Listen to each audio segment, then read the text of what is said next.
Welcome students. In today's video we will learn about respiration and respiratory system. Students, in last video we have studied about mechanism of respiration and its types, aerobic and anaerobic respiration. Respiration takes place in all the living organisms. Different organisms have different mechanism for respiration. Like in case of plants exchange gases through stomata. You can see the diagram of stomata. Gases enter inside the plants and gets deposited inside large intercellular spaces so that almost all cells are in contact of air. The direction of diffusion depends upon the environment and requirement. Here you can see in the daytime CO2 is getting inside the plant and oxygen is being liberated, while at the night the reverse happens, that is oxygen is taken up by plants and CO2 is released. In the daytime, CO2 generated during respiration is consumed for the process of photosynthesis, and hence there is no release of CO2 during daytime. At night, when there is no photosynthesis occurring, CO2 produced is of no use inside the plant and is liberated outside in the atmosphere. In animals, the respiration takes place through different organs. Different animals have different organs for intake of oxygen and release of CO2 produced during respiration. Like earthworms have skin, insects have trachea, human beings have lungs, and fishes have gills. The surface or organs where exchange of gases takes place are called respiratory surfaces or respiratory organs. Means these are respiratory organs of these different organisms. Earthworm through skin, insects through trachea, humans through lungs, and fishes through gills. Aquatic organisms use oxygen dissolved in water. Fish have gills to take oxygen dissolved in water. Since amount of oxygen dissolved in water is low as compared to that in air, and that's why aquatic organisms breathe faster to fulfill the requirement of oxygen. You can see a fish having higher breathing rate.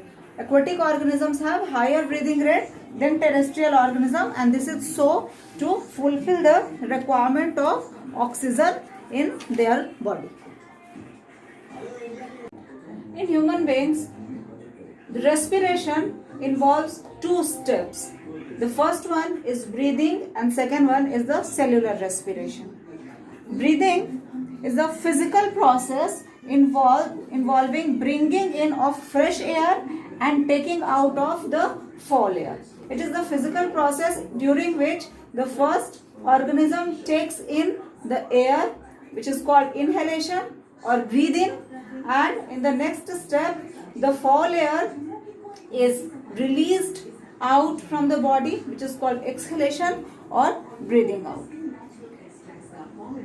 The second part is called cellular respiration, where after inhalation the oxygen is filtered and is distributed to each and every cell of the body, and there it breaks down the food. About this we have discussed in the last video. It is of two types, aerobic and anaerobic. So there are two parts, breathing and cellular respiration. Breathing is a physical process, whereas cellular respiration is a biochemical process. Here the respiratory substrate breaks down to release energy. These two together forms the process of respiration. Human respiratory system. Human respiratory system consists of a pair of nostrils, windpipe, and lungs. The inner lining of nostrils have fine hairs and mucus. It filters the air and warms it. From here, the air passes through the windpipe or trachea. Here larynx is present, larynx or voice box, which help in production of voice. The wall of windpipe or trachea is very thin and it has rings of cartilage that prevents it from collapsing. Throughout the entire length of the trachea, the rings of cartilage are present, which prevents it from collapsing. The windpipe finally extends and divides into two bronchs. Each bronchi enters the lungs of its side. There are two lungs. Lungs are muscular, bag-like structure having rich supply of blood vessels. Lungs rest on a platform called diaphragm. This diaphragm plays an important role during inhalation and exhalation. Inside the lungs, you can see the bronchs divides and finally they form very thin bronchioles, which terminates as a swollen balloon-like structure called alveoli. The wall of alveoli is very thin, it is permeable. The alveolar walls have an extensive blood supply. Oxygen present in alveoli during inhalation, air enters inside the bronchi and through it enters inside the alveoli. Oxygen present in alveoli gets exchanged with the CO2 present in the blood vessels, surrounding blood vessels. So surrounding blood vessels is having CO2 present in it and alveoli contains oxygen. Exchange of gases takes place over there and oxygen of alveoli goes into the blood, whereas CO2 present in blood comes inside the alveoli. This takes place by the process of diffusion. Here gaseous exchange takes place. Now this CO2 rich air present in the lung is expelled out of the body. Here diaphragm plays an important role. When it lowers down, the surface area of lungs increases, causing rushing of air inside lungs. Likewise, diaphragm rises up, causing a push on the lungs that results in release of air out, that is exhalation. In higher organism, there is a need of respiratory pigment because the diffusion force is not sufficient there to distribute oxygen to each and every cell of the body. So there is a need of respiratory pigment which dissolves oxygen and can carry it to all cells of the body. In human beings, hemoglobin present in RBC of blood is the respiratory pigment which takes up this responsibility, dissolves oxygen and carries it to each and every part of the body.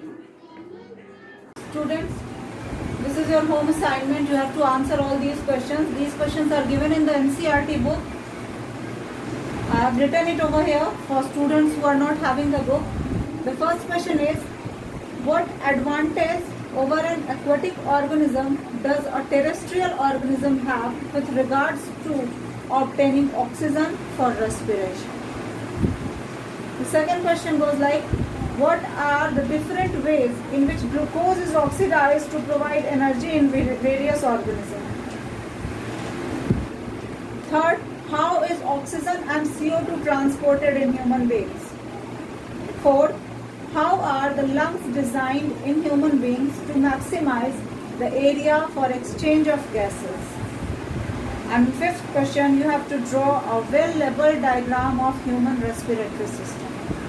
Students, the question is from the entire topic of respiration, not only from today's video but the previous also. So the entire topic of respiration is covered in these 5 questions. Go through the videos and write down the answers. Thank you.